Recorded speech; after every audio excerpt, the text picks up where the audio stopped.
ಸಾಂಸ್ಕೃತಿಕ ಕಾರ್ಯಕ್ರಮಗಳಿಗೆಲ್ಲ ನಾವು ಸಿಂಗರ್ಸೇ ಕರೆಸ್ಬೇಕು. ಬೇರೆ ಬೇರೆ ರಾಜ್ಯಗಳಿಂದ ಇದು ಬೇರೆ ಬೇರೆ ಥರದ್ದು ಆರ್ಟಿಸ್ಟ್ಗಳನ್ನ ಕರೆಸಿದ್ರೆ ಆ ಕಾಸ್ಟ್ ಜಾಸ್ತಿ ಇದೆ. ನೀವು ಬರೀ ಸಾಂಸ್ಕೃತಿಕ ಕಾರ್ಯಕ್ರಮ ಮಾಡಿದ್ರೆ ಅಷ್ಟು ಕಾಸ್ಟ್ ಆಗಲ್ಲ. ಒಂದು ಇನ್ನೊಂದು ಸಚಿವರೇ ಇದು ಎಲ್ಲಾ ಜಯಂತಿಗಳಲ್ಲಿ ಈ ಎಲ್ಲಾ ಜಯಂತಿಗಳಲ್ಲಿ ಡಿಜೆ ಒಂದು ಬಹಳ ದೊಡ್ಡ ಪ್ರಾಬ್ಲಮ್ ಆಗ್ಬಿಟ್ಟಿದೆ.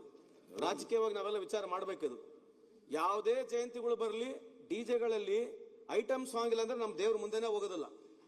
ಅದು ಮಾಡ್ಲಿಕ್ಕೆ ಅಲ್ಲ ಹೇಳ್ತಾರೆ, ಯಾವುದೇ ಜಯಂತಿಗಳು ಬರಲಿ ಆ ಡಿಜೆ ಎಷ್ಟು ದೊಡ್ಡ ಪ್ರಮಾಣದಲ್ಲಿ ನಡೀತೈತೆ ಅಂತಂದ್ರೆ ಇದು ನಿಜಕ್ಕೂ ಅಸಹ್ಯ ಆಗ್ತಕ್ಕಂಥದ್ದೆ. ಯಾವುದೇ ಒಂದು ಸಂಸ್ಕೃತಿನ ಐಟಮ್ ಸಾಂಗ್ಗಳಲ್ಲಿ ಡಿಜೆ ಬಾರಿಸಿ ದೊಡ್ಡ ಪ್ರಮಾಣದ ಗಲಾಟೆ ಆಗ್ತಕ್ಕಂಥದ್ದು ಯಾವುದು ಸಂಸ್ಕೃತಿಗೆ ಒಳ್ಳೇದಾಗೋದಿಲ್ಲ.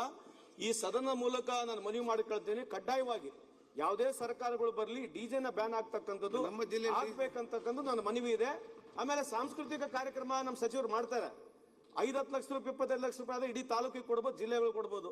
ಸಾಂಸ್ಕೃತಿಕ ಕಾರ್ಯಕ್ರಮ ಕೋಟಿಗಟ್ಟಲೆ ಆಗ್ತಕ್ಕಂಥದ್ದು ಏನ್ ಕಾರಣ? ಸಾಂಸ್ಕೃತಿಕ ಕಾರ್ಯಕ್ರಮ ಸ್ವಲ್ಪ ಇದ್ರೆ ನಾವು ಕರಿತಕ್ಕಂಥ ಆರ್ಟಿಸ್ಟ್ಗಳು ಬಹಳ ಎಕ್ಸ್ಪೆನ್ಸಿವ್ ಇದಾವೆ.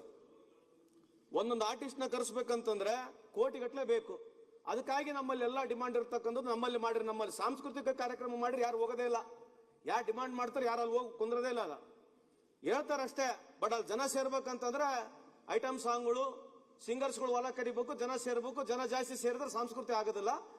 ಉತ್ತರ ಕರ್ನಾಟಕ ನ್ಯೂಸ್, ಇದು ಕನ್ನಡದ ಉಸಿರು.